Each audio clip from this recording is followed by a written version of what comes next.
नमस्कार। टीनेजर्स की परवरिश करना सच कहूं तो दुनिया के सबसे मुश्किल लेकिन सबसे खूबसूरत कामों में से एक है।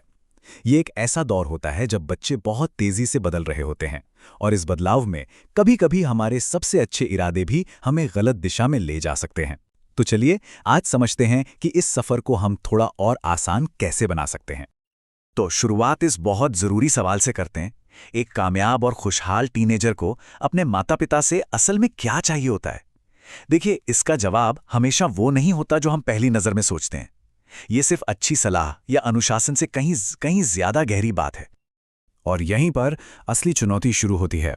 हम सब अपने बच्चों को मोटिवेट करना चाहते हैं, उन्हें सही रास्ता दिखाना चाहते हैं, उनकी रक्षा करना चाहते हैं, है ना? लेकिन कई बार यही नेक इरादे अनजाने में ऐसे नतीजे दे सकते हैं जो हम कभी नहीं चाहते थे। आज हम इन्हीं आम गलतियों को समझने की कोशिश करेंगे जिनसे बचा जा सकता है।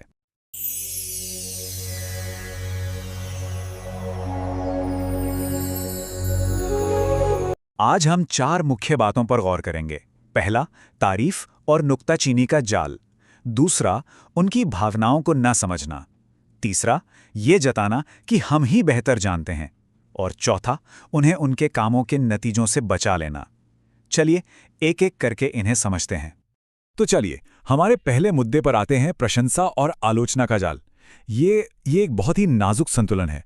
हम अपने टीनेज बच्चों को फीडबैक देना चाहते हैं ताकि वो बेहतर हो सकें, लेकिन हम उन्हें निराश भी तो नहीं करना चाहते। ये बातें कुछ जानी पहचानी लग रही हैं, है ना? जैसे, अगर तुम थोड़ी और कोशिश करो तो तुम्हारे मार्क्स और अच्छे आ सकते हैं। हम ये सब अच्छी नीयत से ही कहते हैं। हमें लगता है कि हम उनकी मदद कर रहे हैं ताकि वो अपनी कमियों को देखें और उनमें सुधार करें। और बस यहीं पर हमारे इरादे और हकीकत में एक बड़ा फासला आ जाता है। सोचिए, जब एक टीनेजर को लगातार दिन में कई बार सिर्फ अपनी गलतियां ही सुनने को मिलें तो वो मोटिवेटेड महसूस नहीं करता, बल्कि उसे लगता है कि उस पर हर वक्त नजर रखी जा रही है, उसकी आलोचना हो रही है और वो कभी भी अपने माँ बाप की उम्मीदों पर खरा नहीं उतर सकता। इसका नतीजा क्या होता है? गुस्सा, नाराजगी या फिर वो आपसे बात करना ही बंद कर देते हैं और धीरे धीरे उनका आत्मविश्वास कम होने लगता है। तो फिर इसका बेहतर तरीका क्या है? देखिए, सबसे पहले तो परफेक्शन के बजाय प्रोग्रेस पर ध्यान दें।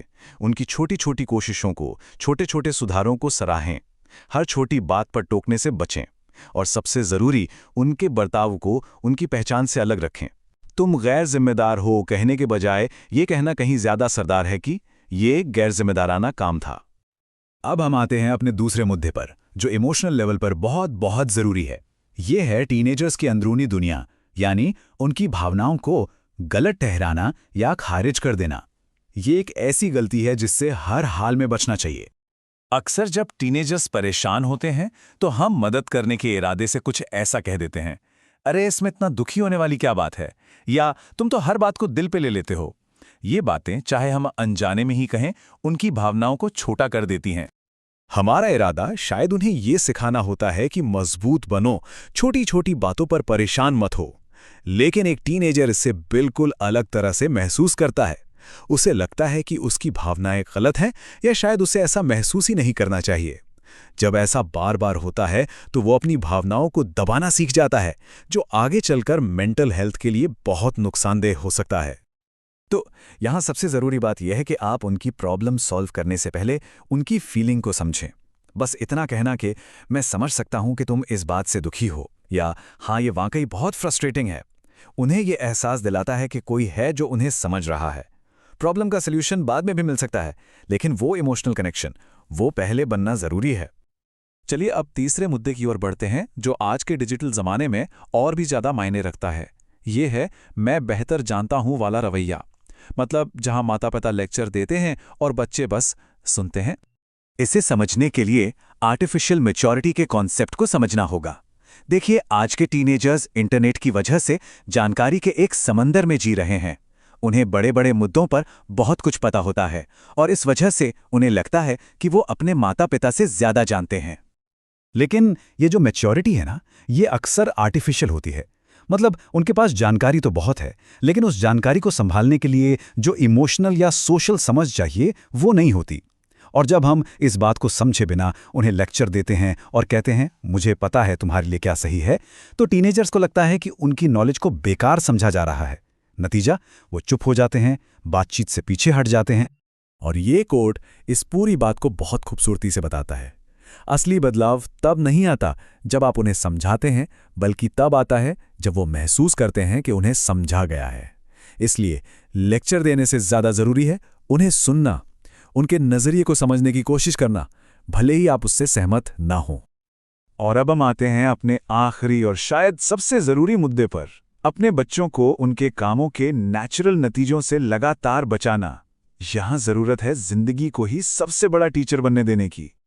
देखिए, माता पिता होने के नाते अपने बच्चे को मुश्किल में या फेल होते देखना बहुत दर्दनाक होता है।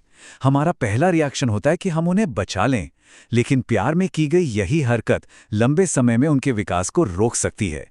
जब हम उन्हें हर गलती के परिणाम से बचा लेते हैं, तो वो जिंदगी का सबसे ज़रूरी सबक नहीं सीख पाते कि हर एक्शन का एक रिएक्शन होता है। ये चक्र कुछ इस तरह काम करता है। मान लीजिए टीनेजर ने कोई गलत फैसला लिया, जैसे एग्जाम के लिए नहीं पढ़ा।